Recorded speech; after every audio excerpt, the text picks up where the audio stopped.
Okay, so just gone through the start box. The first fence is actually quite close to the start box, so you want to make sure you get in a good rhythm and you come out the start box, quickly and going. And then you've got a fairly straight run to the second fence. Again, just be aware that you're going slightly from light into dark, and just have them a bit switched on. After fence 2, you want to again move away from the fence for the first couple of strides, settle into a rhythm, and then you've got a fairly straightforward next fence that you can get some confidence over.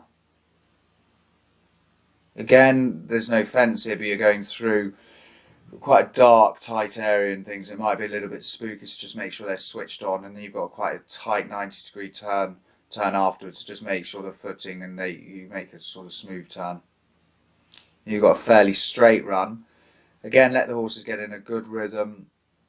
There's not much really going on, so you can just let them sort of get in their stride and just prepare them for the next fence.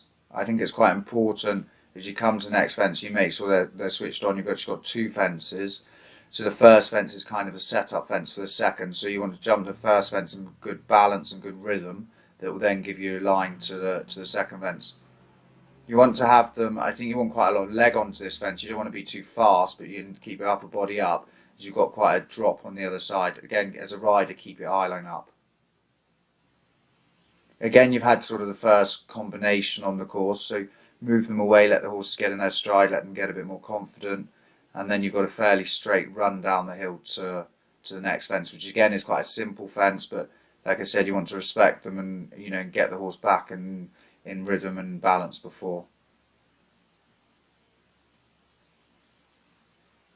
Just make sure as you're coming to also there's other fences on the right that on a green horse, a younger horse, that they're not running away or spooking away from the other fences.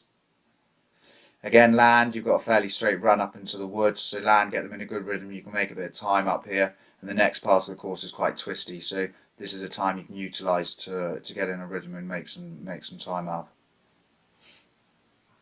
So I'd start easing off the stride pattern now, just coming through here, because like I said again, you've got quite a tight 90-degree turn, so you wouldn't want to be too quick coming in. So this is just the 90-degree turn now, and there's a fence on the other side, so like I said, you just want to ease off the throttle a bit. Then coming out of the woods, you've got a ditch combination to I think 3 or 4 strides to a roll top. So just make sure that they're in the bridle and they know exactly where they're going. Just sit up and then pop out. Again, you've just gone through quite a twisty area, so you can land and move away from this fence, and then you've got quite a simple, nice fence in the fence line ahead of you. But again, do respect these galloping fences. Next fence is a corner, the first corner on the course. Just you're turning left to it, like on a 90-degree turn. So just make sure they don't fall out through the outside shoulder. Keep your right leg on and keep your outside rein. And just make sure you get very, very straight to it and stay true to the centre of the fence. Again, you can move away. You've got a nice gallopy fence in the fence line again, so get in a rhythm as quick as possible.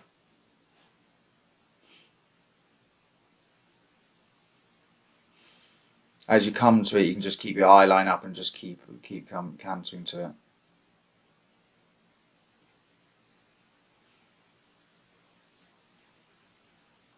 Again, some of these gallopy fences have viaducts or holes in the underneath, and you just want to make sure that the horses don't shy or spook away from it. I think the Jones taken a slightly wider line here. You can actually take a slightly tighter line if you're down on the clock and things. You can actually take a slightly tighter line into the woods. I know this next fence definitely used to be a water jump, so just remember that if if it has rained a lot before the event or anything like that, it could hold a bit of water under or behind the fence, so just be aware of that as a rider. Again, it's just a nice roll top. It's in the dark, so just make sure the horses are focused to know where they're going. Now you have a couple of really nice gallopy fences. You can just let them get back in their rhythm and enjoy the course.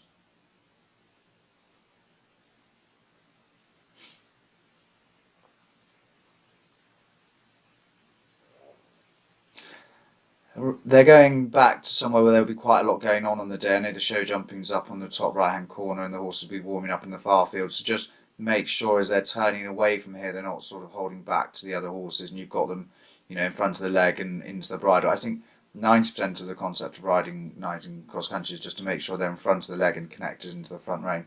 Here I'd stay slightly down to the right just to pick up your line, and then you just jump 13, and then you've got to turn to 14, then you've got to turn to 15. Again, that's all about just picking up the line early and then riding your horse on the straight line.